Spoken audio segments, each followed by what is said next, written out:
Amma ba'd. Saudaraku seiman, alhamdulillah kita bersyukur kepada Allah atas limpahan karunia dan nikmat yang Allah berikan kepada kita. Dan pada kesempatan pagi hari ini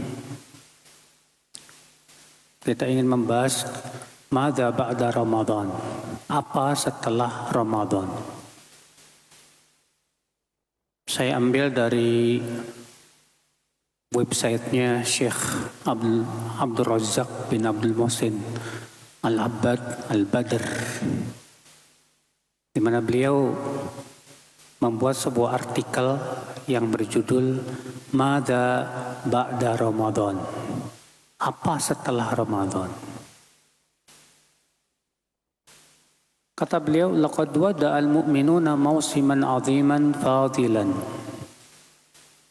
Kaum mukminin telah meninggalkan musim yang besar, itu Ramadan.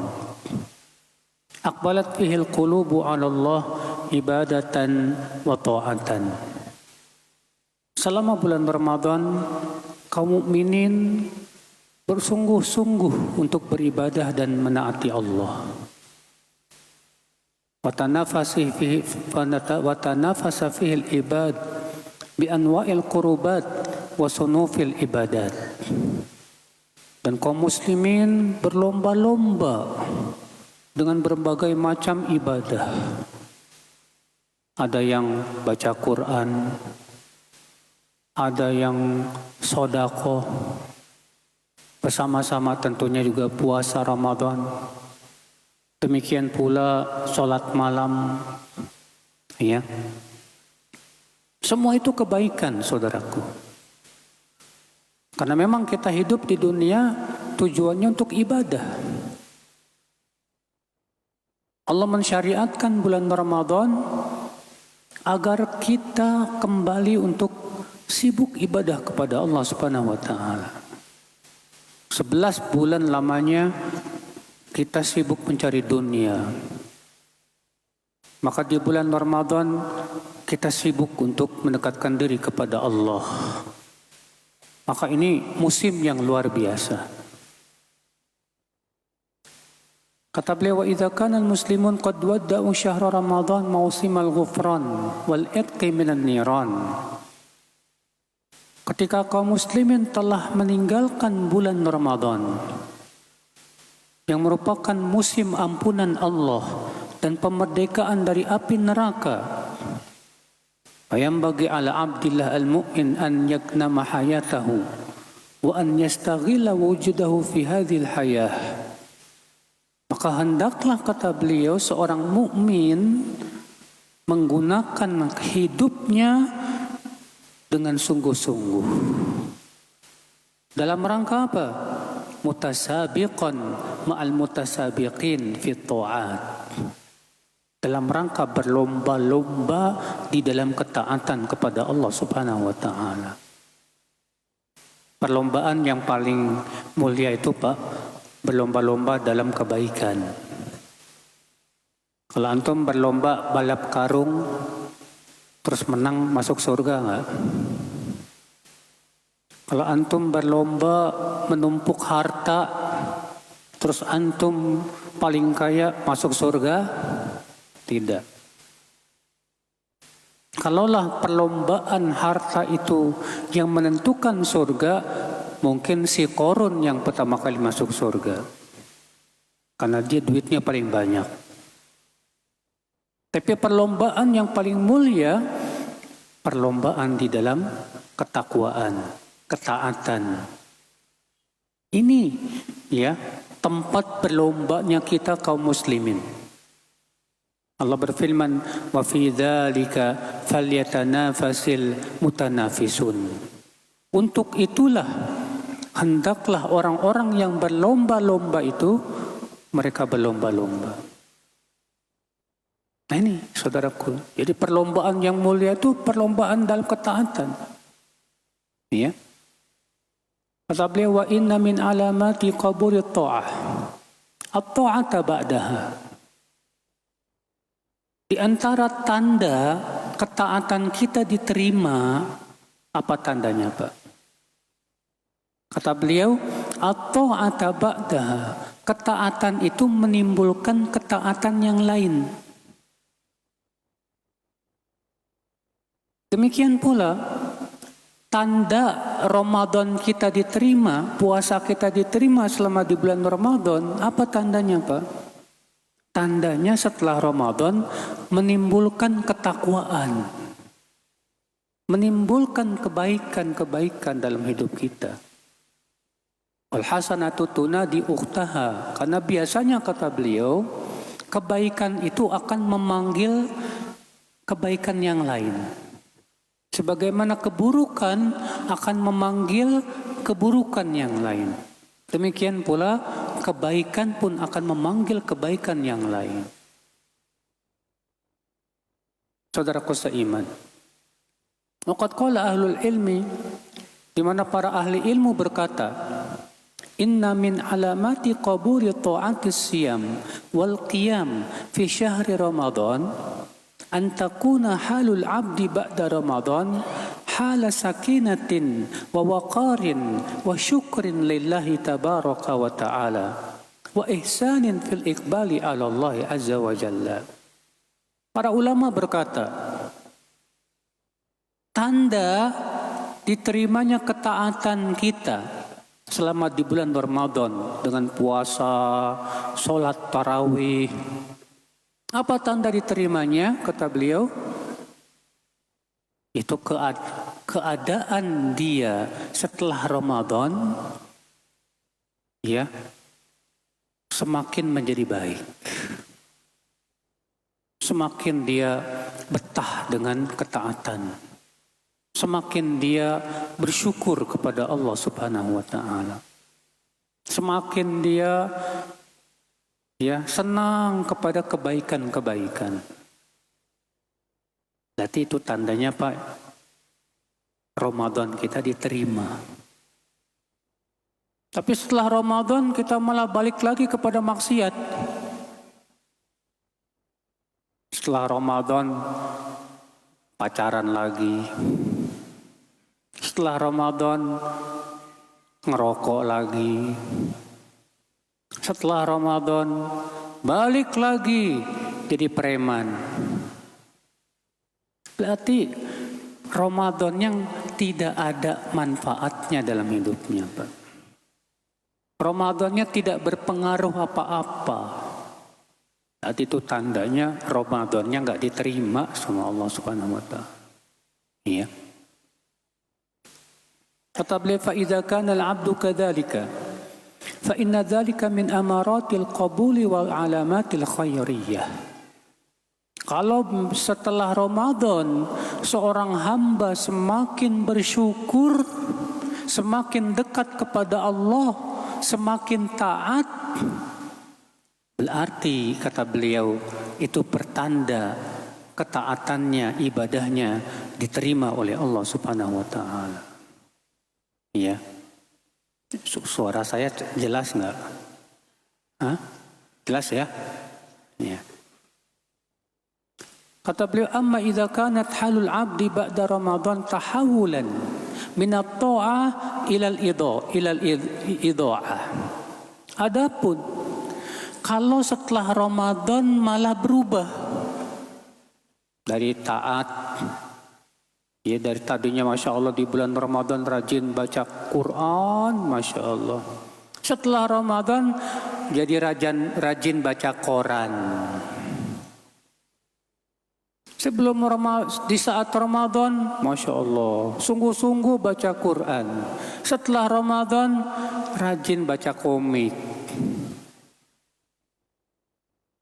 Ya, berarti Pak, ini pertanda ada sesuatunya itu, Pak. Ini namanya, Pak, kalau boleh kita istilahkan, ini bekas. Jadi barang bekas istilahnya, Pak. Tadinya Ramadan soleh, setelah Ramadan bekas orang soleh. Kira-kira mana yang lebih baik? Bekas maling apa bekas orang soleh? Hah? Kalau bekas maling jadi soleh, bagus.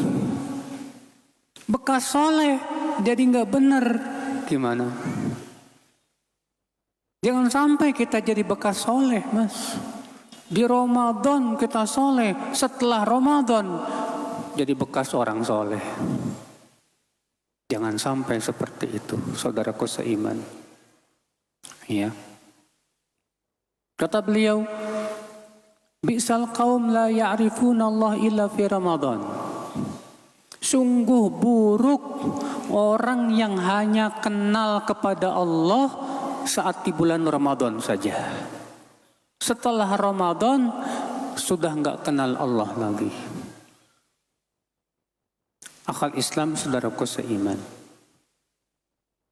Maka kata beliau, inna rabbas syuhur wahidun. Tuhannya Ramadan dengan Tuhannya Syawal sama aja. Yang kamu ibadahi di bulan Ramadan, dialah Allah. Maka Allah juga pemilik bulan Syawal, bulan Dzulqa'dah, Dzulhijjah, dan yang lainnya. Apa yang membedakan? Jangan sampai Pak, Ramadan itu jadi tujuan. Ramadan itu wasilah.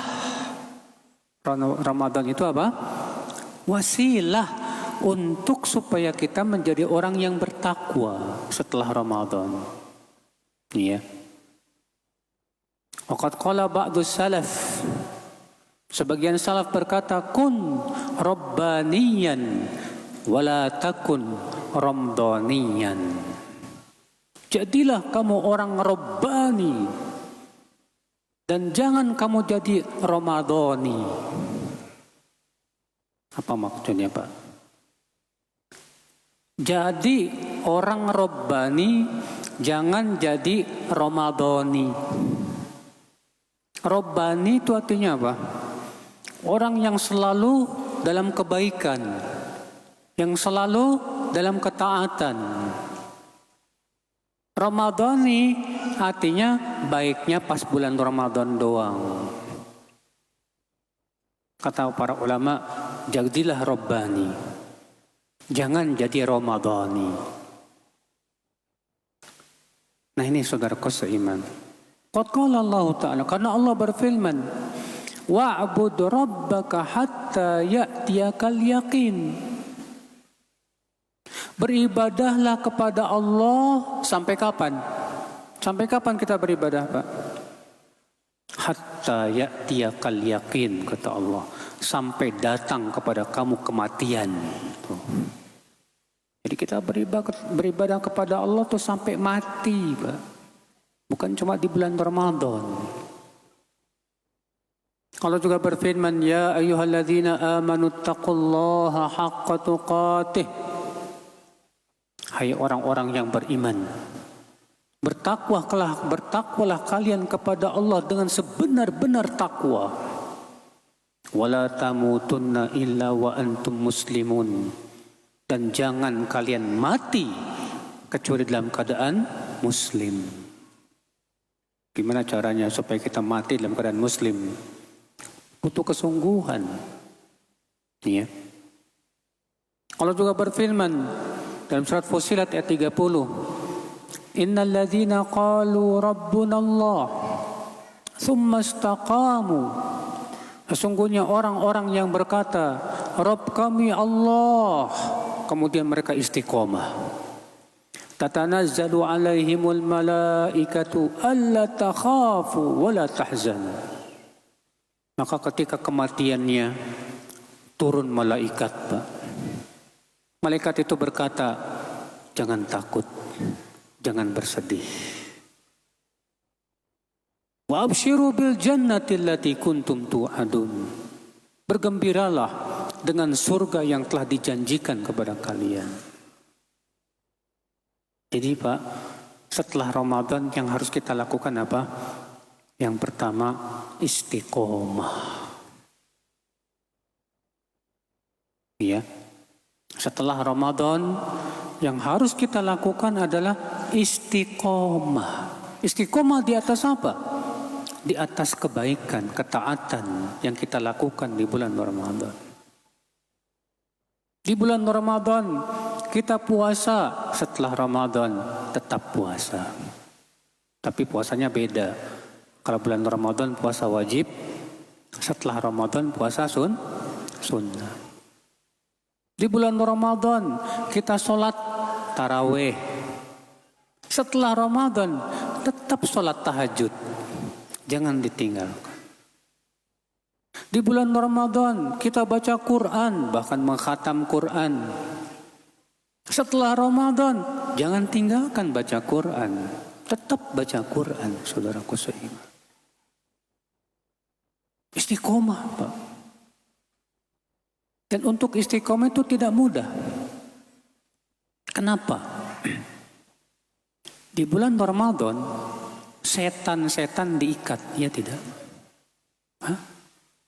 Betul enggak? Katanya di bulan Ramadan setan diikat. Betul tidak? Betul, hadisnya sahih. Rasulullah SAW sabda, "Idza kana awwalu Ramadan suffidati syayatin maradatul jin." Apabila malam pertama bulan Ramadan, maka setan-setan yang jahat itu diikat, kata Rasulullah SAW. Di bulan Syawal diikat nggak? Hah? Setan-setan yang diikat di bulan Ramadan, di bulan Syawal diikat? Udah nggak diikat lagi, Pak. Dilepas. Berarti perjuangan kita setelah Ramadan lebih berat, Pak. Lebih berat. Tapi setidaknya di bulan Ramadan kita sudah dibekali oleh Allah dengan keimanan dan ketakwaan. Untuk menghadapi perjuangan kita 11 bulan yang akan datang terus sampai Ramadan berikutnya. Saudaraku seiman, rahimani wa rahimakumullah jami'an. Maka ya akhi, untuk istiqomah kita butuh yang pertama apa? Sabar. Agar istiqomah kita membutuhkan yang pertama sabar. Sabar di atas ketaatan. Sabar meninggalkan kemaksiatan. Allah berfirman di akhir surat Ali Imran, "Ya ayyuhalladzina amanu isbiru wasabiru warabitu wattaqullaha la'allakum tuflihun." Hai orang-orang yang beriman, sabarlah dan kuatkan kesabaran kalian. Sabiru, saling menasihati dengan kesabaran. Warabitu, dan berjagalah di tapal batas. Wattaqullah, dan bertakwalah kamu kepada Allah. La'allakum tuflihun, agar kalian menjadi orang-orang yang beruntung. Disuruh sabar. Ketika kita sudah mulai malas tahajud, aduh, mau tahajud kok berat. Langsung sabarkan diri kamu, kuatkan kesabaran. Bismillah, saya harus sabar dalam ketaatan. Kalau saya nggak sabar dalam ketaatan, saya mau sabar di atas apa? Mendingan mana, Pak? Sabar untuk terus menaati Allah, atau sabar memaksiati Allah? Hah? Ada orang yang begitu sabarnya menaati Allah loh, Pak. Memaksiati Allah. Ada. Istiqomah untuk jadi orang jelek. Imam Ahmad ketika beliau dipenjara oleh Khalifah Ma'mun. Imam Ahmad dipenjara oleh Khalifah Ma'mun. Dan beliau dipaksa untuk mengatakan Al-Quran makhluk. Imam Ahmad cerita, ketika aku hendak dibawa ke ruang penyiksaan, Tiba-tiba ada orang yang menarik bajuku dan berkata, "Hai kamu kenal nggak saya?" Kata Imam Ahmad, "Enggak. Saya Abul Haytham. Saya sudah 18 tahun di penjara, tapi saya tetap istiqomah berbuat maksiat." Rupanya dia 18 tahun di penjara bolak-balik gara-gara apa, Pak? Merampok. 18 tahun keluar masuk penjara gara-gara merampok. Kata dia apa? "Saya 18 tahun di penjara, tapi tidak kapok merampok. Kamu di atas kebenaran, harusnya kamu lebih istiqomah dari saya." Wah. Mendengar itu Imam Ahmad langsung kuat. Sampai Imam Ahmad mendoakan terus, semoga Allah merahmati Abul Haytham. Semoga Allah merahmati Abul Haytham.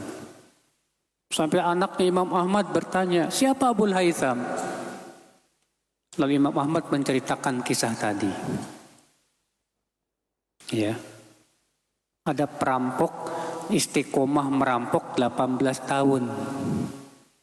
Sabar merampok. Masa kita nggak sabar untuk menaati Allah? Tidak sabar untuk baca Quran, untuk sholat tahajud. Masa kita tidak sabar untuk selalu sholat ya berjamaah di masjid? Masa nggak sabar? Kalau kita tidak sabar, kita tidak akan bisa istiqomah selama-lamanya. Iya. Maka setiap kali kita mulai lemah, kuatkan lagi, Pak. Terkadang kita, Pak, ada saat-saatnya ketaatan kita turun, Pak. Nah, saat ketaatan turun ini kita harus cerdas. Harus apa? Cerdas. Kita ini, Pak, kata Ibnu Katsir, harus cerdas dalam mencari akhirat. Jangan cuma cerdas dalam mencari dunia. Ada orang kalau cari duit, otaknya muter. Gimana caranya supaya saya bisa dapat keuntungan, dapat duit. Gimana supaya bisnis saya omzetnya tambah banyak. Itu kalau cari duit jadi cerdas. Tapi pas cari akhirat, kenapa jadi blow on? Ini yang banyak di antara kita seperti itu, Pak. Pas cari akhirat jadi blow on. Ya. Mau sholat, mau pergi ke masjid, aduh, sangheg euy. Ya, males. Harusnya kita berpikir, apa manfaatnya malas buat saya? Kalau saya perturutkan kemalasan ini, malah membuka pintu setan untuk saya malas terus dan terus tenggelam dalam kemalasan. Jangan, Pak. Makanya sabar. Ya. Mendingan sabar di atas ketaatan daripada sabar di atas kemaksiatan. Sabar di dunia sebentar daripada sabarnya di neraka nanti, naudzubillah. Nasallallahu salamata wal afiyah. Jadi ini yang pertama, agar kita istiqomah setelah Ramadan, sabar.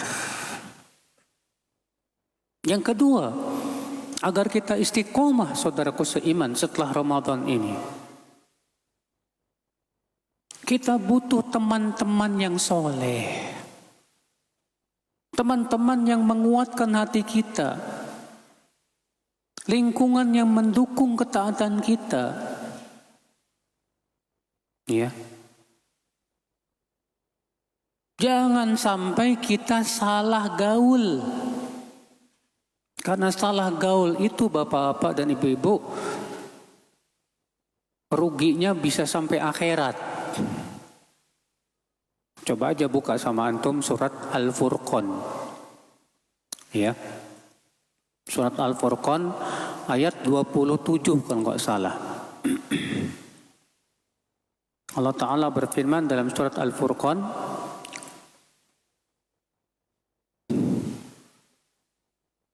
Yauma ya'addu dhalimu ala yadayhi yaqulu ya laitani ittakhadtu ma'ar rasuli sabila.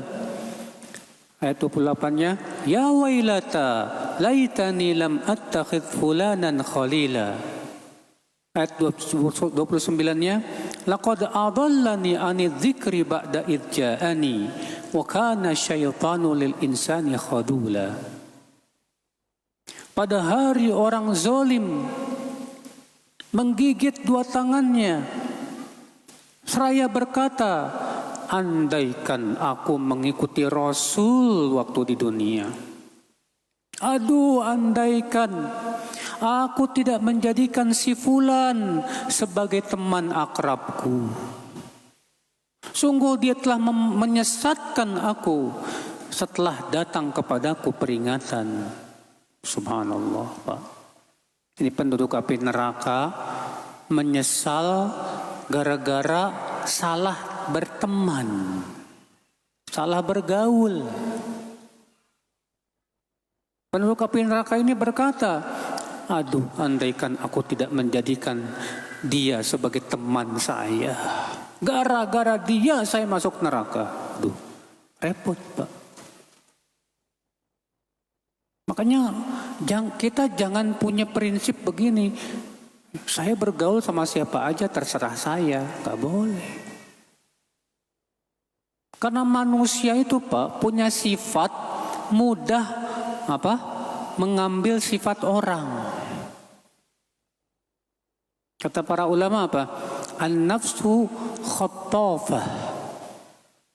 Jiwa manusia itu mudah mengambil sifat orang, mudah meniru orang, mudah terpengaruh oleh orang. Itu jiwa manusia itu, Pak. Iya. Makanya kita penting, Pak, pergaulan itu harus betul-betul kita perhatikan. Banyak orang yang salah gaul akhirnya berubah.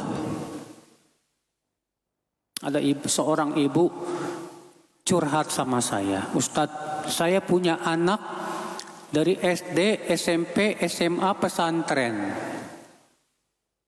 Rajin sholat, rajin baca Quran, bahkan sudah hafal Quran. Akhirnya saya sekolahkan di perguruan tinggi, sekolah biasa, kuliah yang campur baur. Tapi Ustadz, saya sedih, kata dia, Pak. Sekarang dia mau ke masjid malas. Sholat subuh terlambat terus. Dulu suka baca Quran, sekarang udah males-malesan, Ustadz. Masya Allah. Saya bilang, Bu, kenapa ibu masukkan ke perguruan tinggi yang campur baur? SD, SMP, SMA, pesantren udah bagus. Alangkah lebih baiknya setelah lulus SMA tetap belajar agama, Ibu. Supaya keimanan anak itu terpelihara. Sekarang Ibu sekolahkan di perguruan tinggi yang campur baur, salah gaul, akhirnya jadi seperti itu. Ya. Walaupun di perguruan tinggi juga banyak mahasiswa-mahasiswa yang istiqomah, alhamdulillah. Tapi kan yang namanya manusia, Pak, sangat mudah berubah. Bayangkan dia tadinya lingkungannya pesantren. Lingkungan pesantren kan bagus, ya tidak? Mendukung. Tahu-tahu dia masuk ke sebuah lingkungan, di situ perempuan dandan menor-menor, ya, teman-temannya mungkin ada yang narkobaan, Yang namanya campur-campur kan, bisa jadi salah gaul. Maka dari itulah Pak, hati-hati. Kita itu jangan pernah merasa pede dengan keimanan kita. Insya Allah saya tidak akan terpengaruh, iman saya sudah kuat, sudah hebat kok. Jangan Pak, jangan. Seorang ulama saja bisa berubah. Dulu ada seorang ulama, saya lupa namanya, Abdullah siapa gitu, ya. Dia hafal kutubus sittah, Sahih Bukhari, Muslim, Abu Daud, Tirmidzi, Nasai, Ibnu Majah.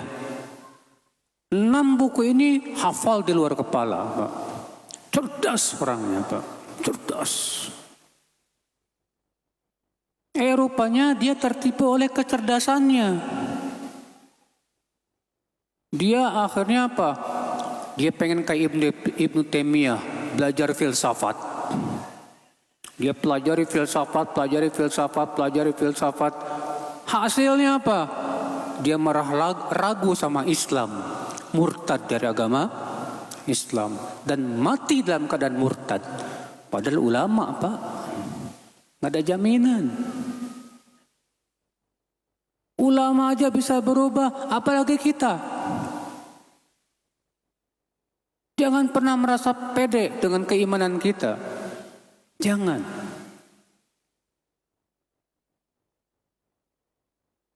Ya, terutama para pemuda. Hati-hati dengan yang namanya pergaulan bebas. Campur baur laki-laki, perempuan. Ya. Ingat, fitnah yang paling berat buat laki-laki itu siapa? Fitnah yang paling berat buat laki-laki apa? Perempuan. Wanita. Kita sebagai laki-laki harus sadar bahwa fitnah terberat buat kita, kata Rasulullah, ma taraktu ba'di fitnatan hiya adarru 'ala rijal minan nisa. Tidaklah aku tinggalkan fitnah yang paling berat untuk laki-laki dari wanita, kata Rasulullah SAW. Kalau kita sadar wanita itu fitnah yang paling berat buat laki-laki, jangan pernah bermudah-mudahan. Chattingan sama akhwat, ya, menerima pertemanan akhwat di Facebook. Yang namanya setan pinter Pak. Bagaimana caranya supaya kita tidak istiqomah? Diseretnya pelan-pelan, gak sekaligus.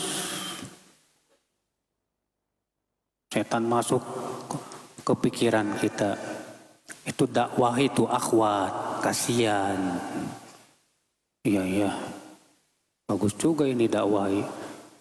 Niatnya sih dakwah Pak, yo didakwahi. Assalamualaikum ukhti, mulai. Ya, share kajian terus, ya. Udah mulai tuh perangkap setannya kena tuh Pak. Lama-lama. Oh, gimana kalau kita ketemuan? Kopdar. Waduh Pak, ini sudah terkena perangkap apa? Setan. Ya. Maka itu hati-hati saudaraku. Jangan pernah kita lalai dari perangkap-perangkap apa? Setan. Sebab kalau kita lalai dan kita tidak sabar dan tidak istiqomah, berat Pak, berat. Jadi ini Pak, teman yang soleh penting untuk kita miliki. Dan berteman dengan orang soleh itu harus sabar. Sesoleh apapun manusia, dia tetap manusia, bukan malaikat. Ingat, kalau kita berteman dengan orang soleh, harus kita sadari bahwa teman kita ini manusia, bukan malaikat. Yang namanya manusia itu tempatnya kesalahan. Ya tidak? Iya. Antum kalau berteman pasti suatu ketika akan mendapatkan kekurangan teman antum, pasti itu. Semakin lama berteman, semakin kita tahu aib-aib dia. Ya tidak? Iya. Maka kalau kita sudah ketemu teman kita yang soleh, maka kita harus punya sifat apa? Pandai menutupi aib. Pandai menutupi apa? Aib. Ya. Pandai melupakan kesalahan. Sebab ketika kita berteman, mungkin suatu ketika teman kita akan melakukan perbuatan-perbuatan yang membuat kita kesel. Udah maafkan aja. Iya. Itu pasti akan ada seperti itu, saudaraku seiman. Tapi kalau kita tahu dia orangnya soleh, suka nuntut ilmu, suka sholat tahajud, suka baca Quran, wah ini Pak, jangan ditinggalin teman kayak ginian Pak. Wah. Makanya Allah Subhanahu wa taala berfirman dalam surat Al-Kahfi apa? Wasbir nafsaka ma'alladzina yad'una rabbahum bil ghadati wal 'ashiyyi yuriduna wajhah. Sabarkan dirimu untuk bersama orang-orang yang senantiasa menyeru Rabb-Nya di waktu pagi dan petang. Wala ta'du 'ainaka 'anhum. Jangan kamu palingkan matamu dari mereka. Turidu zinatal hayatid dunya, karena kamu menginginkan kehidupan dunia. Jangan. Jadi Pak, ini teman soleh itu sangat membantu kita untuk istiqomah, Pak. Sangat bantu. Ya. Saudaraku seiman. Dan buat yang belum menikah, carilah calon istri yang solehah. Ya. Calon istri yang solehah, supaya kamu punya istri yang bisa membantu kamu untuk menaati Allah. Karena ya Bapak dan Ibu-ibu, pasangan yang membantu kita untuk menaati Allah, itulah sebaik-baik pasangan.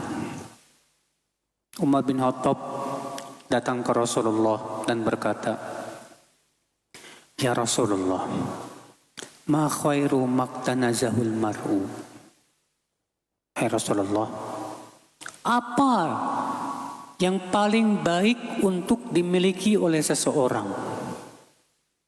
Apa yang paling baik untuk dimiliki oleh seseorang? Apa kata Rasulullah SAW? Khairu maktanazahul mar'u lisanan zakuran wa qalban syakuran wa zawjah salihah tu'inuhu ala ta'atillah. Sebaik-baik yang dimiliki oleh seseorang, lisan yang selalu berzikir, hati yang selalu bersyukur, dan istri yang membantunya untuk menaati Allah Subhanahu wa taala. Masya Allah, Pak. Istri yang membantunya menaati Allah. Bayangkan. Kalau antum punya istri yang membantu antum menaati Allah, alhamdulillah, bersyukur Pak pada Allah. Cuman kitanya terkadang yang suami nggak mau dibantu. Dibangunin tahajud, Pak, tahajud, kehula maah, karak ke jam 2, ya nanti ajalah jam 3, ya udah. Dibangunin lagi jam 3, Pak, jam 3 tahajud. Nanti aja deh jam 4. Ya, ternyata kitanya yang nggak mau apa? Dibantu. Kalau istri kita bantu kepada ketaatan, bersyukur antum, Pak. Alhamdulillah. Itu sebaik-baik teman hidup. Istri pun demikian. Kalau punya suami yang membantu kamu kepada ketaatan, bersyukur kamu. Mah, kok kamu keluar minor amat, mah? Emang kenapa? Kan nggak boleh tahajud. Apa tabaruj? Tuh, diingetin sama suami biar nggak tabaruj. Tapi banyak perempuan nggak mau diingetin. Malu atuh Pak, masa saya keluar yang nggak besolek. Tapi yang lucunya Pak, ada suami yang merasa senang kalau istrinya tabaruj. Senang, benar. A'udzubillah min dzalik, ini dayus itu Pak. Ya.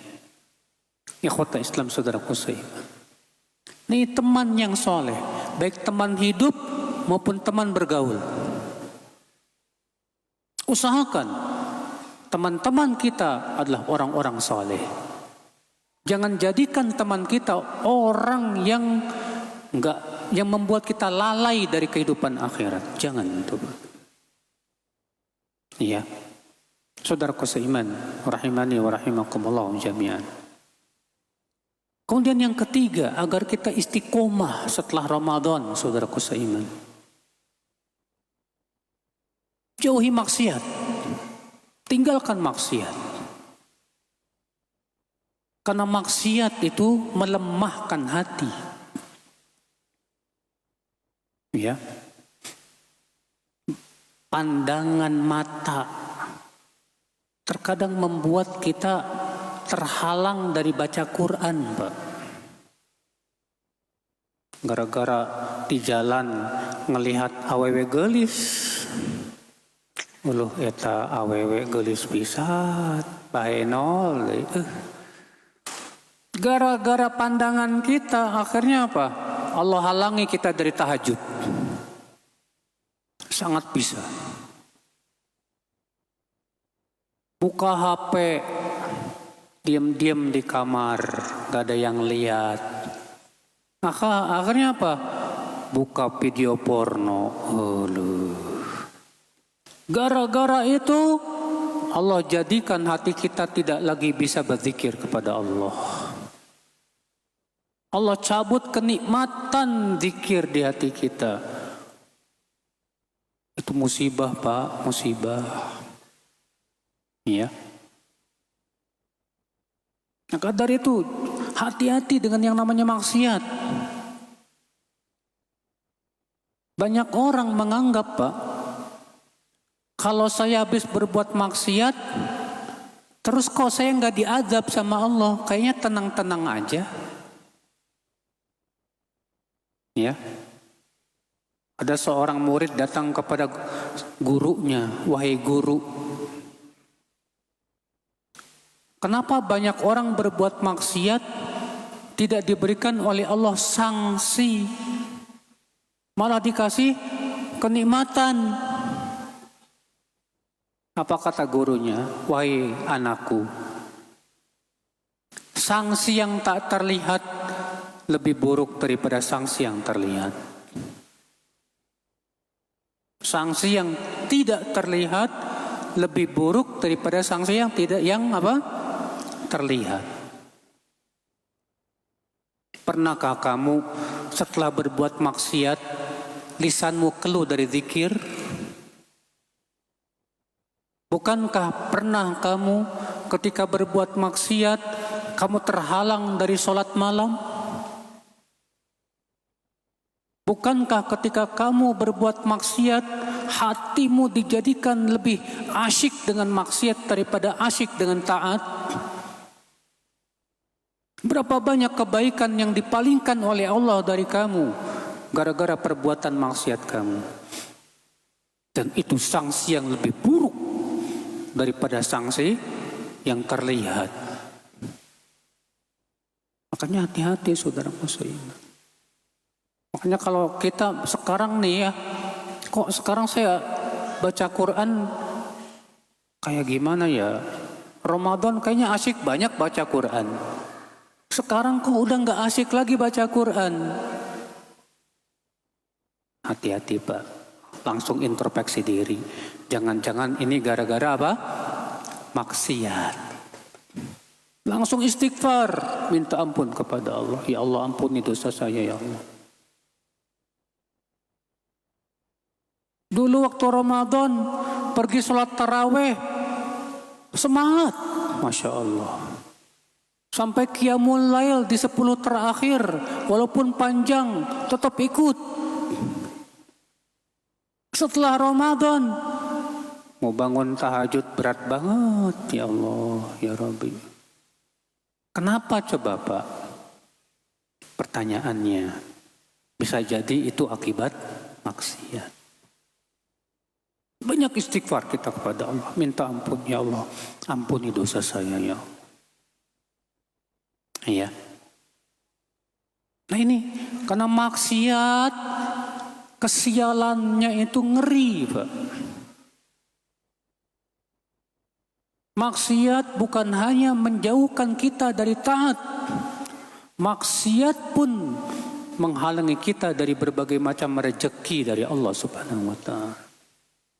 Dicabut barokah hidup kita, ya, dicabut. Yang lebih parah lagi Pak, pas berbuat maksiat malah dikasih nikmat. Nah itu lebih parah tuh Pak. Habis berbuat maksiat malah datang nikmat. Wah. Banyak orang yang tertipu di sini Pak. Saya kok habis maksiat malah datang taat ya, malah datang nikmat ya. Setan langsung membisikkan, jangan-jangan Allah sayang sama kamu. Saya pernah di Tamini Square antar istri. Lalu saya sholat zuhur. Setelah sholat zuhur ketemu ikhwan. Assalamualaikum Ustaz. Waalaikumsalam. Gimana Ustaz? Boleh enggak curhat? Boleh. Curhat apa? Ini Ustaz, saya punya istri ini Ustaz, enggak mau nutup aurat. Sholat aja susah Ustaz. Saya sudah ingatkan dia supaya menutup aurat, enggak mau. Kemarin saya berantem sama dia. Gara-garanya saya suruh sholat subuh, gak mau. Terus dia berkata ke saya gini, kebetulan memang istrinya punya toko Pak. Di suami istrinya sama-sama punya toko. Suaminya jualan, istrinya apa? Jualan. Nah, istri saya bilang ke saya, buktinya kamu tokonya sepi, saya tokonya rame. Itu kan menunjukkan Allah sayang sama saya. Ketipu Pak. Ketipu. Istrinya gak mau nutup aurat, sholatnya susah, rezekinya malah banyak. Suaminya rajin sholat, rajin taat, tokonya malah sepi. Gimana nggak tertipu coba sama setan Pak? Subhanallah, kasihan Pak.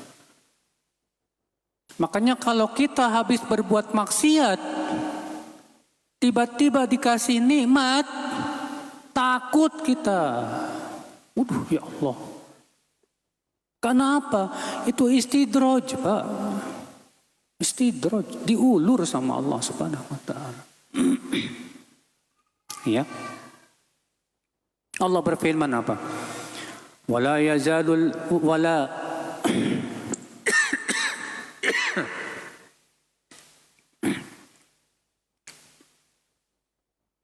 Allah Subhanahu wa Ta'ala berfirman ya dalam surat apa? Ali Imran. Wala yahsabanna alladhina kafaru annama numli lahum khairun li anfusihim.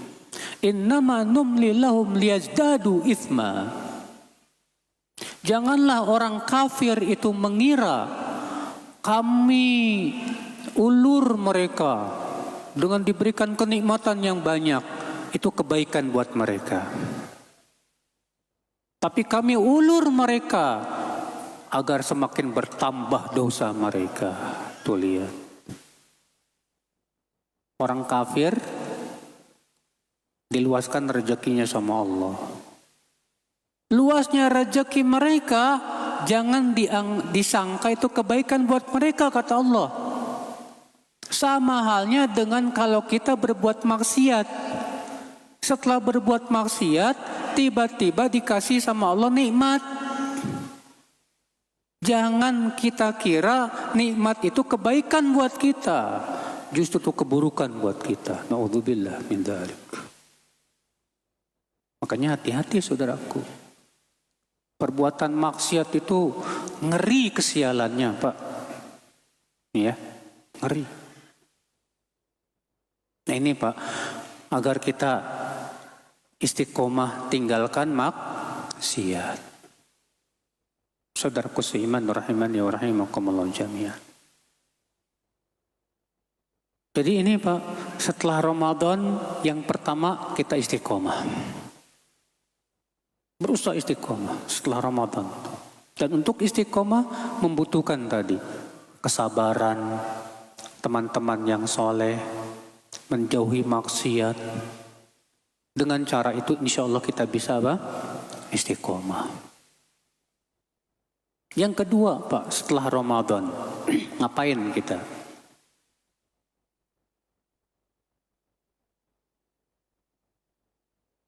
Setelah Ramadan Pak, kita akan menghadapi 3 bulan suci. Apa itu 3 bulan suci? Hah? Ada yang tahu?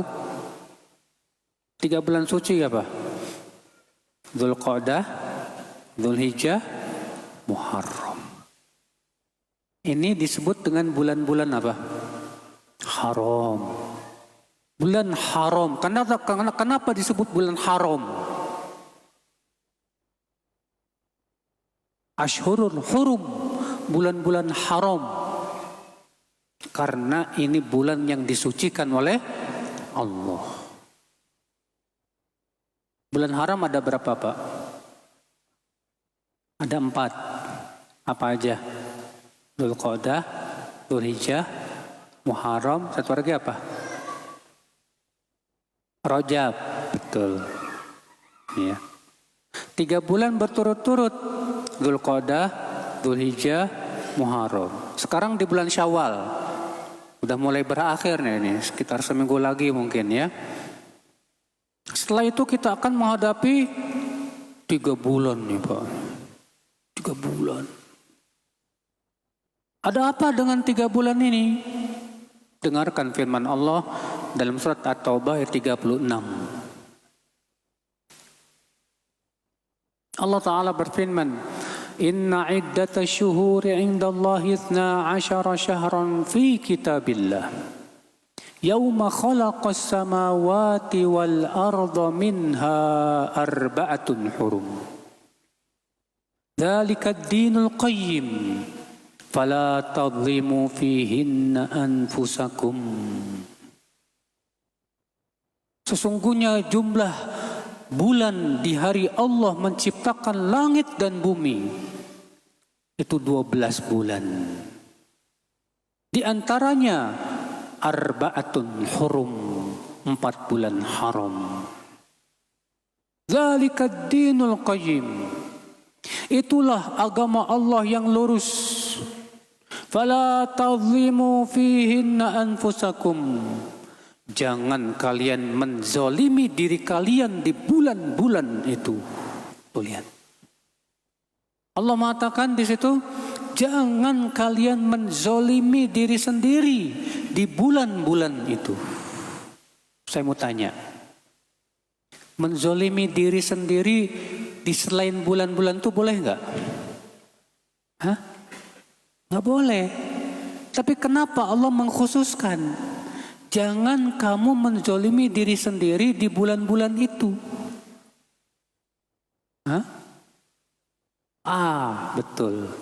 Artinya perbuatan dosa di 4 bulan ini menjadi besar di sisi Allah Subhanahu wa taala. Berat, Pak. Antum ngelihat aurat perempuan di bulan haram gede. Kalau di bulan haram, di selain bulan haram, misalnya di bulan Syawal gitu ya, ngelihat perempuan dosa, ngelihat aurat perempuan. Tapi di 4 bulan haram lebih gede lagi, Masya Allah. Makanya Pak, hati-hati Pak.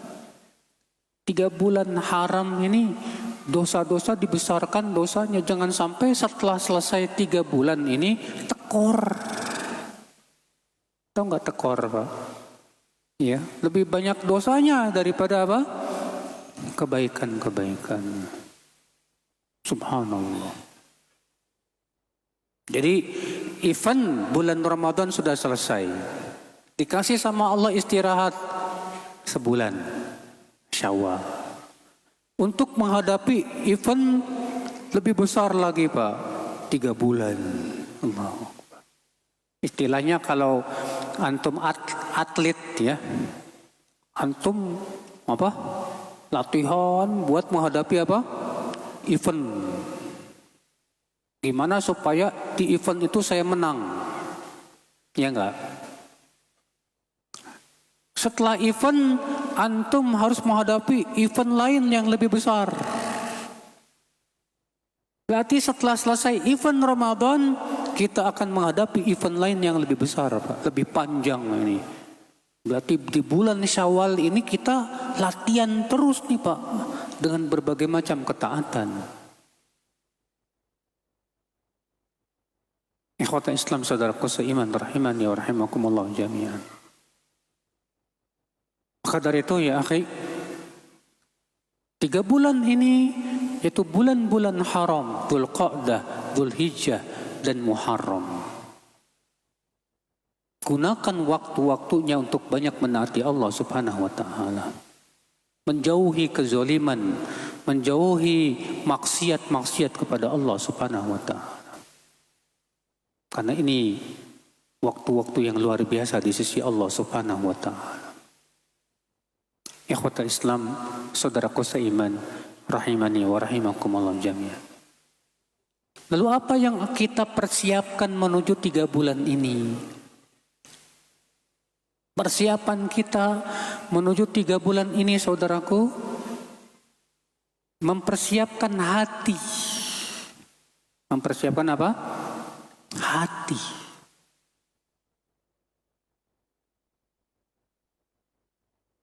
Karena hati tempat berbagai macam sumber kebaikan.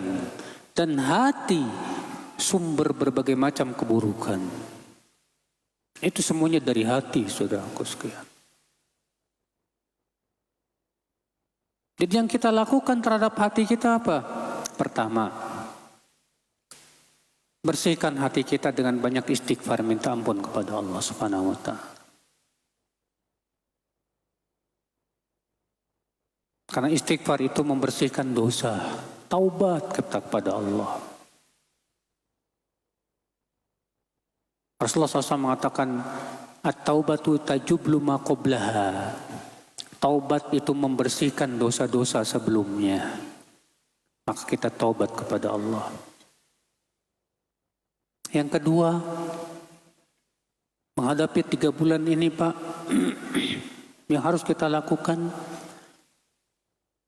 menuntut ilmu tentang fikih haji bagi mereka yang mau haji ataupun bagi mereka yang tidak berhaji. Kata para ulama, di antara cara menuntut ilmu, kita menuntut ilmu sesuai dengan musim. Sebelum Ramadan, kita sibukkan menuntut ilmu tentang fikih Ramadan. Sebelum haji, sekarang Dzulqa'dah, Dzulhijjah itu kan sudah masuk bulan-bulan haji. Sibukkan kita belajar fikih haji. Baca, beli bukunya Pak. Banyak bukunya tentang haji. Baca buku kita tentang hukum-hukum haji. Ya. Kemudian pelajari juga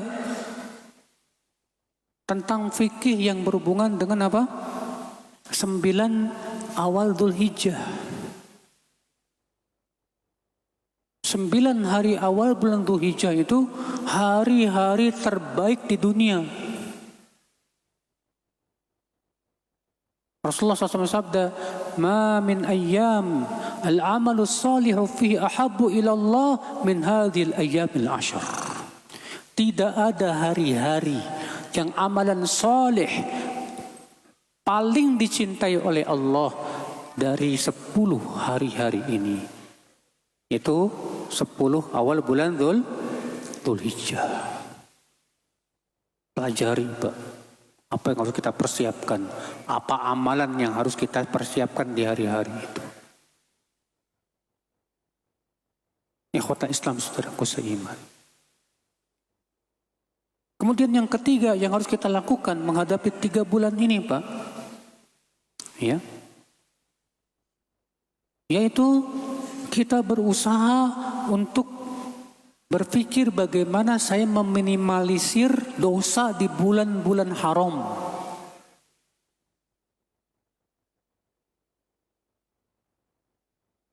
Jangan sampai di bulan-bulan haram saya malah banyak berbuat dosa. Tekor jadinya Pak. Maka caranya bagaimana supaya kita meminimalisir Pak dari perbuatan dosa. Jauhi semua tempat-tempat yang di situ banyak dosa. Tempat yang banyak dosa, contohnya apa? Hah? Mall. Mall tuh kan banyak tuh Pak. Makhluk halus bergentayangan. Mata kita nggak bisa batasi. Jangan ke mall kecuali kalau butuh aja. Karena di sana banyak makhluk halus, mata antum susah itu dijaga di sana. Ya, kesananya dikurangi aja. Sekarang mah alhamdulillah nggak perlu ke mall. Mallnya udah ada di HP. Ya nggak? Belanja di HP, di Tokopedia, di Bukalapak, Lazada banyak. Alhamdulillah. Masih bisa inilah meminimalisir maksiat di bulan haram. Nge-HP-nya kurangin. Kalau antum selama ini nge-HP dalam sehari 10 jam, kurangi Pak, kurang. Iya. Upayakan gimana caranya supaya mengurangi jadwal menge-HP, media sosial. Medsos itu bikin sial Pak. Mau juga media sosial. Habis waktu kita sama medsos Pak. Antum di HP antum ada WhatsApp, Facebook, Instagram, Telegram. Di WhatsApp ada berapa grup? Ada 30 grup. Setiap grup antum bacain satu-satu. Antum komentari. Belum lagi Facebook. Sibuk antum jadi netizen di situ. Wah, Pak, habis waktu. Sayang banget waktu kita habis begitu saja, nggak ada manfaatnya. Maka 3 bulan ini jangan sampai waktu-waktu kita habis sama medsos. Gimana caranya? Ya harus pinter dong. Harus cerdas. Karena masalahnya banyak di antara kita termasuk saya. Kalau udah di hadapan HP itu hilang akal. Tahu nggak hilang akal Pak? Udah keasikan sama HP. Jadi akalnya hilang, udah hilang. Ya. Apalagi kalau udah dapat tontonan yang mengasihkan, Pak. Waduh, Pak, mengerikan. Ya, jenggotnya panjang, muat 4.000 hadis. Kerjaannya main tiktokan, gimana? Kan malu, Pak. Akhwat bercadar, Masya Allah. Doyan drakoran, tahu drakoran? Drama Korea. Sampai ada akhwat, ya, idolanya artis Korea, gimana? Gara-gara HP, habis waktunya. Jangan sampai kita jadi merugi di 3 bulan ini gara-gara HP, Pak. Makanya HP ini bisa jadi alat untuk kebaikan dan bisa jadi alat untuk apa? Keburukan. Dan keburukannya lebih banyak. Makanya kata para ulama, HP itu fitnah terbesar di zaman ini. Ya, fitnah terbesar di zaman ini tuh HP, Pak, handphone.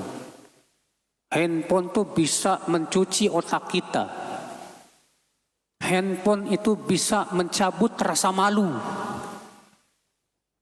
Handphone itu bisa menghancurkan waktu kita. Handphone menghancurkan masa muda. Handphone menjadikan orang tua menjadi orang yang jauh dari Allah Subhanahu wa taala. Pokoknya ngeri, Pak, kerusakan handphone di zaman sekarang. Kecuali orang-orang yang diberikan oleh Allah rahmatnya. Dia gunakan handphone untuk ketaatan, untuk menuntut ilmu, untuk menambah hasanah keilmuannya. Alhamdulillah. Tapi itu pun juga orang-orang yang soleh menggunakan handphone untuk kebaikan tetap nggak lepas dari debu-debu maksiatnya. Ya nggak, Pak? Iya. Sulit sekali. Antum di YouTube, buka YouTube, mau nonton ceramah Ustadz Firanda.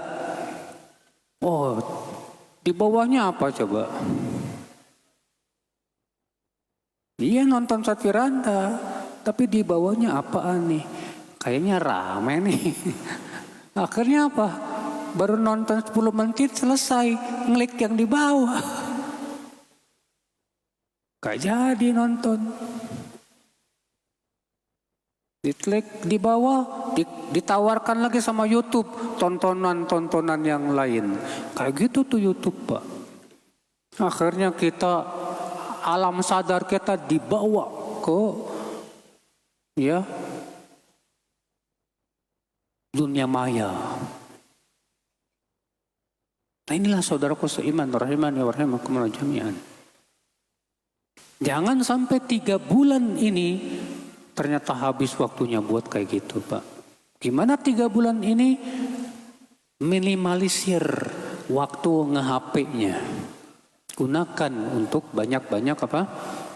Baca buku. Ya. Mending mana? Baca Quran di HP atau mushaf? Mushaf. Bahkan ada satu riwayat yang disebutkan bahwa baca Quran dengan mushaf lebih utama. Iya.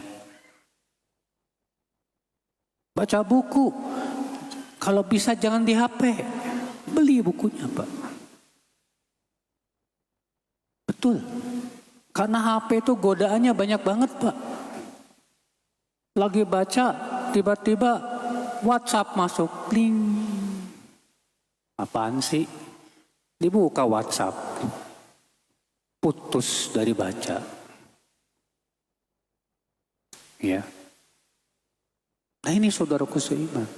Jadi sekarang ini, Pak, dulu antum ketika nggak ada HP, Masya Allah, enak baca buku, enak ibadah dan yang lainnya. Sekarang ketika ada HP, baca buku udah nggak enak lagi, baca Quran udah nggak enak lagi.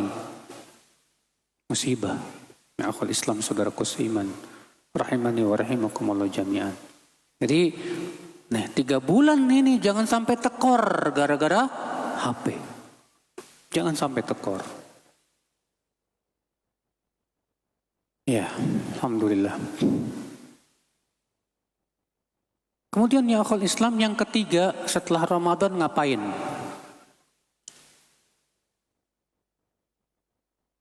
Yang ketiga setelah Ramadan, saudaraku seiman, kita harus lebih mampu menggunakan waktu dan memanage waktu.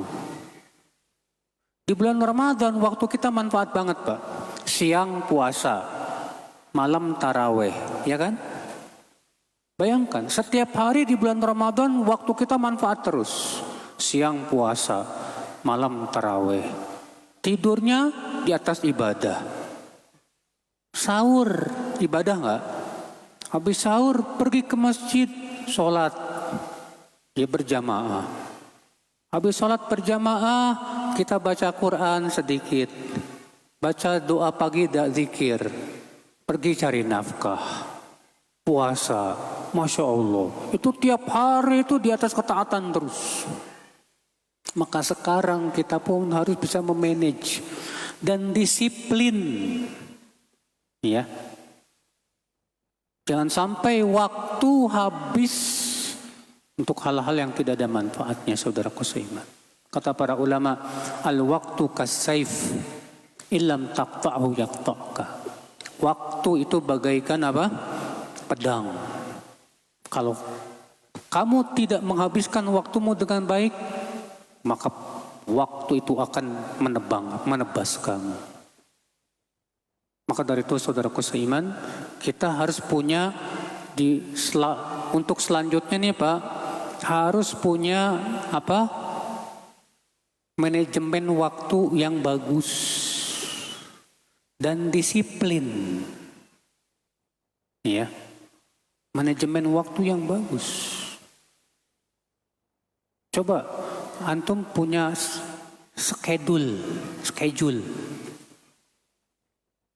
Pertama, schedule kajian. Yang kedua,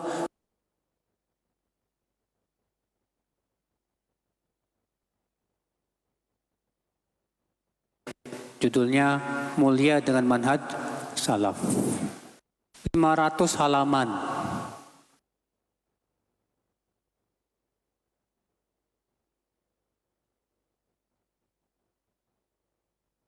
Oh saya Ustaz sehari hanya bisa baca 10 halaman. Oke, 500 dibagi 10 berapa? Berarti 50 hari antum sudah khatam, sudah selesai tuh baca buku. Bisa nggak? Masa cuma 10 halaman nggak bisa sehari? Medsos 2 jam kuat, baca buku 10 halaman sehari nggak bisa, gimana? Kita harusnya nangis Pak. Ketika kita nggak bisa baca buku 10 halaman sehari, lebih kuat nonton medsos. Nangis harusnya kita Pak, sedih. Ya. Ambil, beli buku. Nggak usah banyak-banyak beli buku. 1 yang penting dibaca. Lihat halamannya berapa. Waduh Ustaz, orang Indonesia kan Pak rata-rata nggak senang baca. Ngelihat buku tebal, udah ya tebal banget ini. Udah ini duluan, ya udah nggak usah beli buku yang tebal, buku yang tipis aja dulu. Berapa halaman nih? Cuma 150 halaman. Kalau kamu sehari 10 halaman, berarti berapa habis? 15 hari selesai. Asal istiqomah. Bisa nggak? Bisa nggak? Hah? Bisa ya? Usahakan bisa Pak. Ya. Minimal sehari 10 halaman deh. Minimal. Kalau bisa sehari 100 halaman, mantap Pak. 4 jempol dah anak jalin. Tapi jarang, Mbak. Yang penting kita itu ada schedule membaca. Ya, harus ada itu, Pak. Jangan nggak ada. Ya. Terus bikin schedule baca Quran. Harus ada setiap hari. Bayangkan, Pak, kalau antum setiap selesai sholat 2 lembar, habis subuh 2 lembar, habis zuhur 2 lembar, habis asar 2 lembar, habis maghrib 2 lembar, habis isya 2 lembar, 1 juz antum 1 hari. Bisa enggak? Susah, Ustaz. Kenapa susah? Sibuk. Sibuk ngapain? Cari duit. Yes, gak apa-apa. Setengah juz. Setiap sholat 1 lembar, 1 lembar, 1 lembar, 1 lembar. Bisa nggak? Susah juga, Ustaz. Kenapa? Main medsos. Ya, rugi, Pak, kalau kita seperti itu. Masa nggak bisa sih? Subhanallah. Makanya, Pak, di sini penting niat, Pak. Penting apa? Niat. Niatnya harus kuat. Ya. Ikhwatul Islam, saudaraku seiman. Karena banyak, Pak, perkara-perkara yang membuat kita tidak bisa disiplin banyak. Di antaranya HP sudah kita jelaskan tadi. Di antaranya hobi. Antum hobinya apa? Goes. Oh, hati-hati loh. Hobi bisa membuat antum merugi. Kalau antum gak hati-hati. Goes halal silakan. Tapi jangan berlebih-lebihan. Ada orang kalau goes seharian, bahkan sampai 4 hari baru pulang. Ngeri loh, Pak.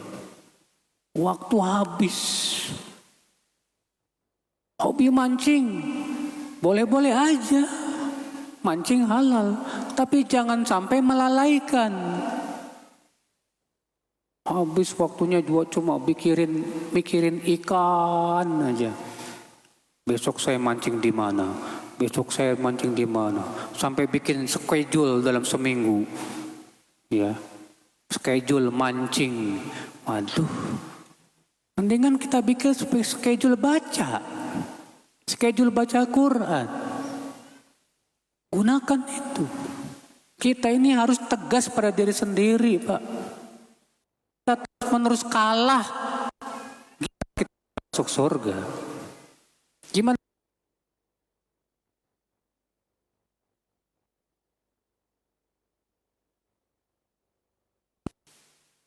Nah ya, akhi. Ya, mulai dari sekarang kita harus berubah, Pak. Ya, bikin schedule dalam hidup kita. Karena untuk mendapatkan surga itu butuh kesungguhan, Mas. Surga itu mahal. Bukan barang murah itu surga. Butuh perjuangan, saudaraku seiman. Rahimani wa rahimakumullah jami'an. Baik, saya kira cukup sampai di sini. Kita buka tanya jawab.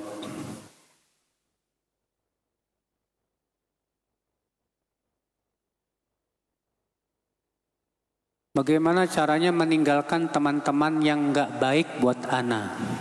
Karena setiap ana mencoba ninggalin mereka, mereka bilang kalau ana sombong. Caranya, antum ajak ke tempat kajian. Kalau dia bilang, kamu sombong. Loh, kamu saya ajak ke tempat ngajian gak mau. Mana yang lebih sombong? Jadi ajak. Jangan tinggalkan tapi ajak. Kamu punya teman-teman yang suka ngerokok, suka musik, suka ya nggak macam-macam lah. Sekarang kamu alhamdulillah sudah mulai hijrah.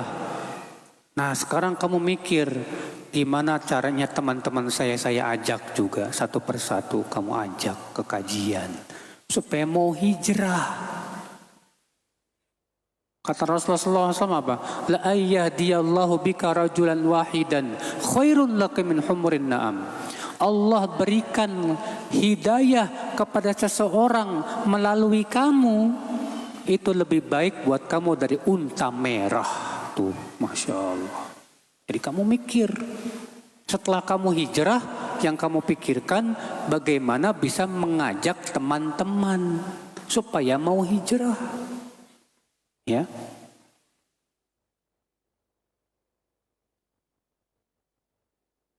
Bagaimana menjaga semangat dan keberkahan setelah Ramadan? Mas, menjaga semangat itu penting. Karena kalau hilang semangat, susah. Tapi masalahnya semangat kata Rasulullah itu naik turun. Kata Rasulullah apa? Inna likulli amalin syirrah wa likulli syirratin fatrah. Setiap amal ada masa-masa semangat naik turun. Dan setiap masa semangat ada masa-masa turun. Lalu Rasulullah memberikan kepada kita tips.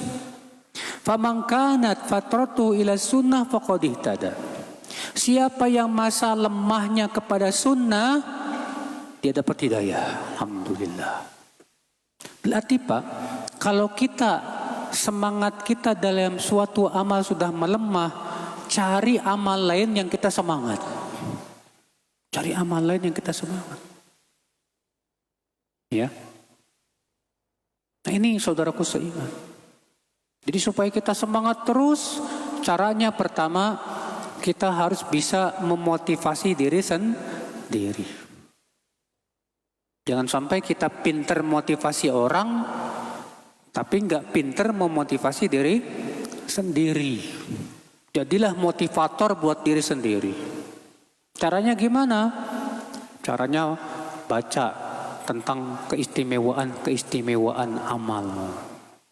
Fadilah amal. Sehingga di situ kita bisa semangat lagi. Yang kedua, hindari perkara-perkara yang membuat semangat kita cepat luntur.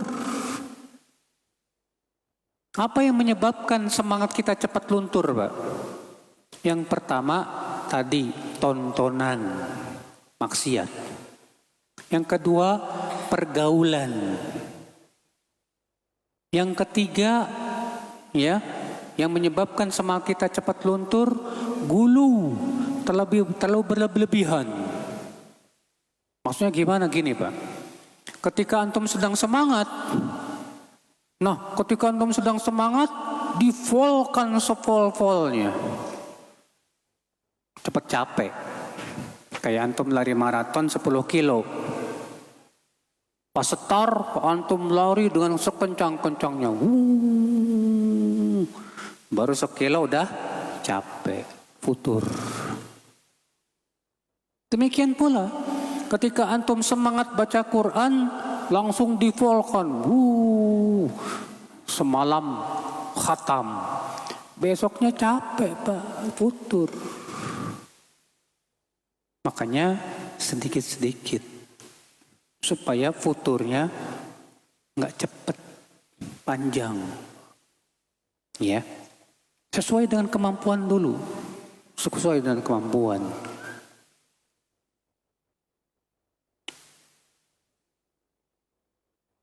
Apakah kita harus menyekolahkan anak ke pesantren?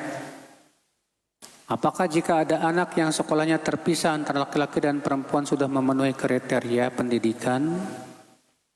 Iya Pak, memang tidak wajib harus sekolah ke pesantren. Yang wajib menyekolahkan di tempat yang anak kita agamanya terpelihara. Ingat Pak, keselamatan agama anak segala-galanya. Karena agama itu yang akan dibawa sampai mati. Agama itu yang akan menjadi modal dia menuju kehidupan akhirat dia. Orang tua yang bijak, selalu yang dia pikirkan untuk anaknya adalah kebaikan agama anaknya. Nabi Yakub ketika mau meninggal dunia, dikumpulkan anak-anaknya. Apa pertanyaan Nabi Yakub kepada anak-anaknya? Ma ta'buduna min ba'di. Apa yang kamu sembah setelahku, anak-anakku? Nabi Yakub tidak berkata, ma ta'kuluna min ba'di. Apa yang kalian makan setelahku? Enggak. Rezeki sudah ditanggung sama Allah. Maka wajib kita sebagai orang tua, saudaraku, yang kita pikirkan untuk anak-anak kita adalah kebaikan agama dia. Jangan sampai rusak agamanya. Jangan sampai pengen anaknya sekolah yang bonafit, tapi rusak agamanya. Wallahi Pak, kalau Bapak melakukan itu, Bapak sudah zolim sama anak. Bapak mau merusak agama dia, subhanallah. Di hari kiamat nanti si anak akan berkata, ya Allah, bapakku dulu menyekolahkanku di tempat yang membuat aku rusak agamaku. Gimana jawaban kamu di hadapan Allah subhanahu wa ta'ala? Perhatikan baik-baik. Ya, tuh lihat Pak, banyak para pejabat korupsi. Kalau antum melihat di medsos, wah, jangan tanya deh, koruptor banyak. Kenapa banyak yang koruptor? Berpaling dari agama, din. Ya, hatta yang ada di departemen agama juga banyak koruptor. Karena yang duduk di sana ternyata jauh dari din, agama. Tapi kalau orangnya bertakwa kepada Allah, takut kepada Allah, nggak bakalan berani korupsi, Pak. Hatta sekecil apapun nggak berani dia korupsi, karena dia tahu berat nanti di hari kiamat. Kenapa? Iman masalahnya, Pak. Ya, itu yang harus kita pelihara buat anak-anak kita. Kita pengen kalaupun anak kita nanti suatu ketika jadi pejabat, menjadi pejabat yang amanah, yang takut kepada Allah, yang takwa kepada Allah. Ya, itu yang kita inginkan, saudaraku seiman. Kita ini harus mempersiapkan generasi yang hebat untuk menjadi negara yang hebat. Gimana pengen punya negara yang hebat kalau kita persiapkan generasi-generasi yang payah. Dan kehebatan yang paling hebat iman. Iman. Orang kalau punya keimanan dan ketakwaan, dia akan menjadi pemimpin kayak Umar bin Khattab. Ya. Atau seperti Umar bin Abdul Aziz.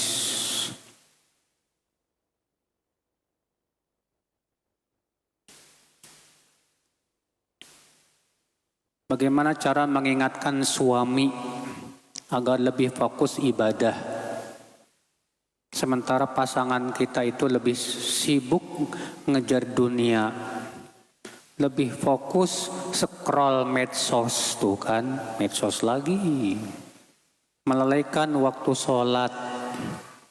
Tapi di balik itu semua dia menginginkan istrinya lebih taat beribadah, lebih istiqomah. Enggak apa-apa, kamu lebih istiqomah dari suamimu. Enggak apa-apa, kamu lebih taat kepada Allah dari suamimu. Kamu berlomba dengan suamimu dalam ketaatan. Allah berfirman, fastabiqul khairat. Berlomba-lombalah dalam kebaikan. Ketika kamu melihat suamimu kerjaannya cari dunia, kerjaannya cuma nonton HP, maka antum bilang ke suami, Kak Anti bilang ke suami, Mas, bagaimana kalau ternyata besok malaikat Israel, malaikat maut mendatangi kamu? Sementara kita belum siap, Mas. Bagaimana ketika kamu asyik nonton HP, kematian datang kepada kamu? Ingatkan suamimu kepada kematian, supaya dia mau siap. Ya, ingatkan dengan lemah lembut, dengan senyum. Ya, jadi kalau misalnya suami berharap istrinya lebih taat, bagus. Kamu jangan pernah kendor untuk taat hanya karena gara-gara suamimu. Jangan. Bolehkah berbohong untuk kebaikan? Saya nggak punya suami, tapi kalau ditanya, kamu punya suami? Saya bilang punya. Kira-kira dosa nggak? Loh, emang kamu kenapa berbohong gitu manfaatnya? Bilang aja terus terang, saya nggak punya suami. Biar temennya nyariin suami buat kamu. Lah kalau kamu bohong terus, selamanya kamu gak bakal punya suami nanti lo. Pertama, ini berbohong bukan karena ada udzur syar'i. Maka ini hukumnya haram, tetap tidak boleh. Boleh berbohong kalau ada udzur syar'i dan maslahatnya lebih besar. Seperti kata Rasulullah, tidak boleh berbohong kecuali dalam 3. Yang pertama, berbohong kepada pasangan. Suami bohong sama istri, atau istri bohong bersama suami. Tapi ada tapi-nya, Pak. Bohong yang dimaksud di sini yaitu bohong yang menambah rasa cinta. Bukan bohong yang membuat suudzon. Bukan. Tapi bohong yang menambah rasa cinta. Contohnya gimana? Misal, istrinya nanya ke kamu, Mas, kamu sebetulnya cinta enggak sih sama aku? Sementara sebetulnya kamu enggak cinta sama istri antum. Antum bilang, iya dong Ma, kamu tuh wanita yang paling aku cintai. Enggak apa-apa berbohong. Istrinya beliin baju buat kamu, Mas. Ini bajunya bagus nggak? Ih bagus banget, makasih ya. Dalam hati mah, ih jelek banget gitu kan. Gak apa-apa berbohong. Untuk apa? Supaya hubungan kita dengan istri semakin harmonis, semakin bagus. Ya. Ada seorang wanita datang kepada Umar bin Khattab. Dia berkata, wahai Amirul Mukminin, tadi pagi aku ditanya oleh suamiku. Dia berkata kepadaku, hai istriku, tolong jawab dengan sejujurnya. Kamu cinta gak sama aku? Lalu aku jawab, kalau kamu memang jujur, kalau kamu maunya jujur, ya sejujurnya aku gak cinta sama kamu. Tapi aku jadi kepikiran, gimana? Apa kata Umar? Kenapa kamu tidak berdusta saja? Berapa banyak rumah tangga yang dibangun bukan di atas cinta, tapi rumah tangga itu dibangun di atas mengharapkan ridho Allah semata. Masya Allah, akhwatul Islam, saudaraku seiman, rahimani wa rahimakumullah jami'an. Nah ini jadi bohong kalau ada maslahatnya dan maslahatnya lebih besar, boleh. Kalau tidak ada, nggak boleh. Bagaimana menghadapi suami yang tidak membantu untuk menaati Allah? Apakah motivasi untuk saya? Karena ini cukup berat. Kalau diuji oleh suami seperti itu, berarti yang pertama, kamu harus bisa memotivasi diri sendiri. Yang kedua, kamu harus bisa menjadi motivator untuk suamimu. Berikan semangat kepada suami untuk ketaatan. Ya. Saya punya cerita. Ada ikhwan, ya alhamdulillah udah ngaji. Istrinya bilang, Ustadz, suami saya dulu tukang mabok-mabokan. Pulang ke rumah jam 3 malam, dalam keadaan matanya merah, mabuk. Demikian setiap hari.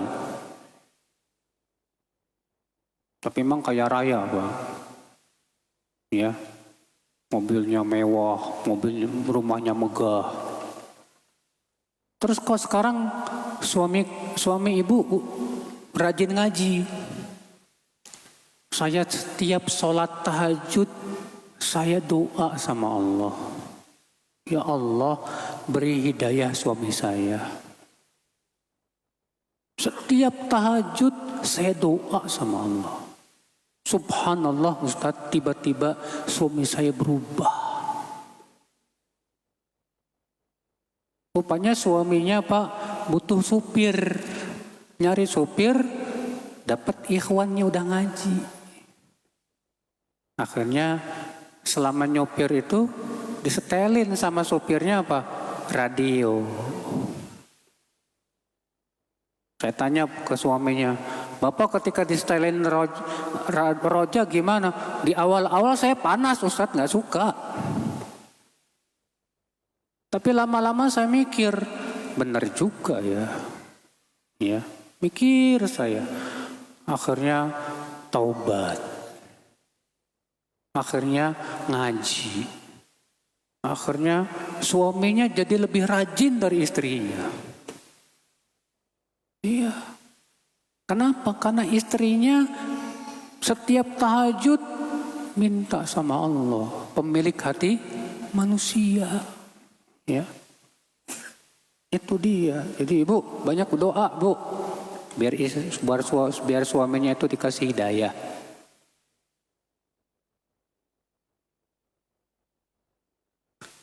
Mana yang lebih utama dari ibadah suami? Contoh melakukan sholat subuh sampai terbit fajar, masjid, atau membantu istri menyiapkan kebutuhan anak-anak di rumah untuk pergi ke sekolah, atau membantu pekerjaan rumah.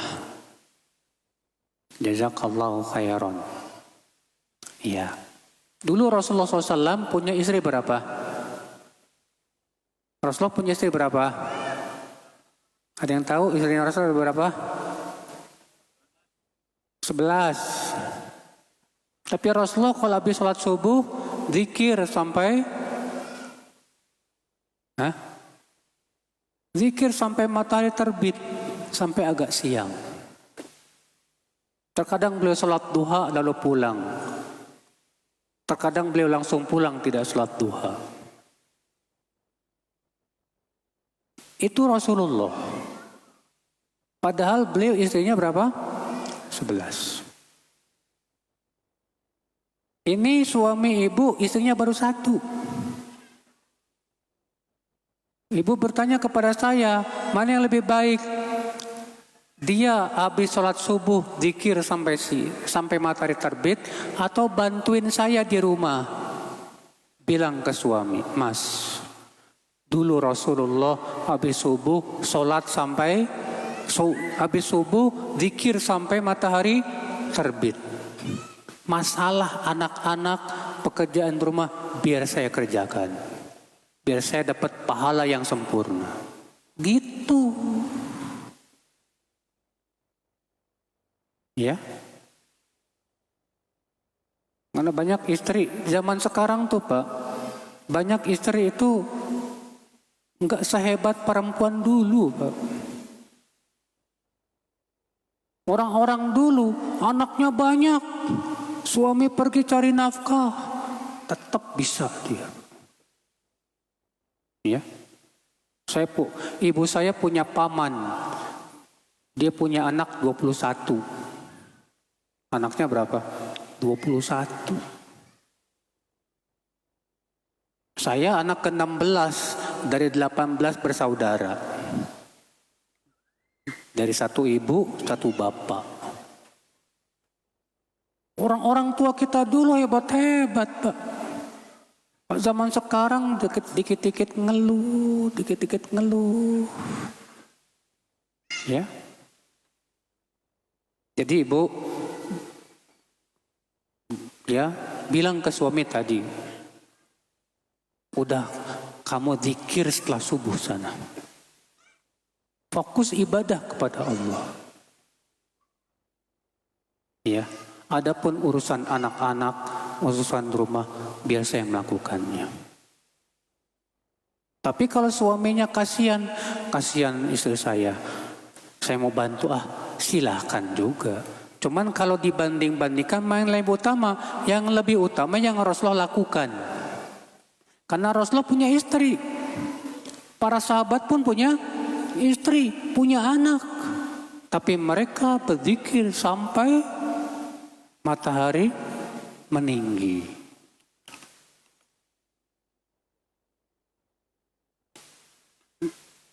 Insya Allah saya ingin melakukan ketaatan semampu saya.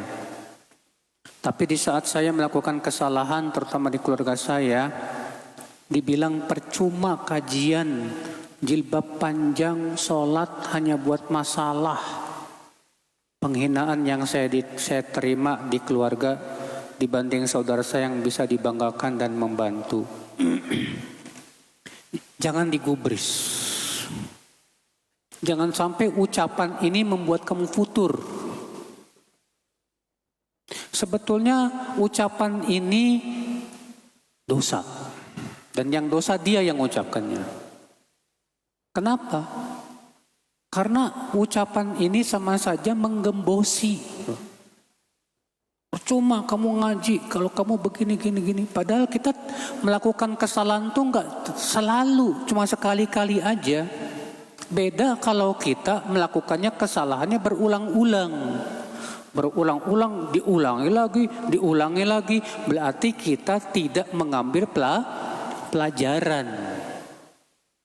Adapun kalau kita melakukan kesalahannya sekali-kali, gara-gara sekali-kali kita dihina seperti itu, sabar.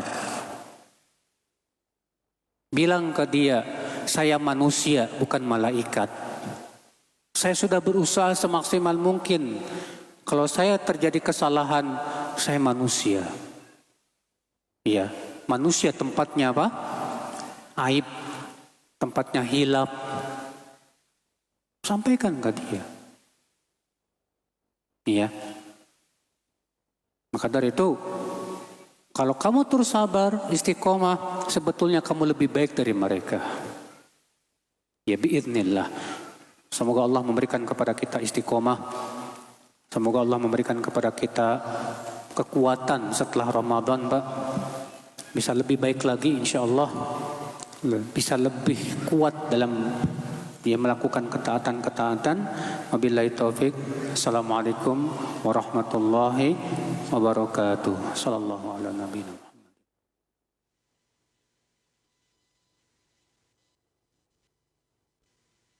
Simak Radio Roja Bogor 100.1 FM, Radio Roja Majalengka 9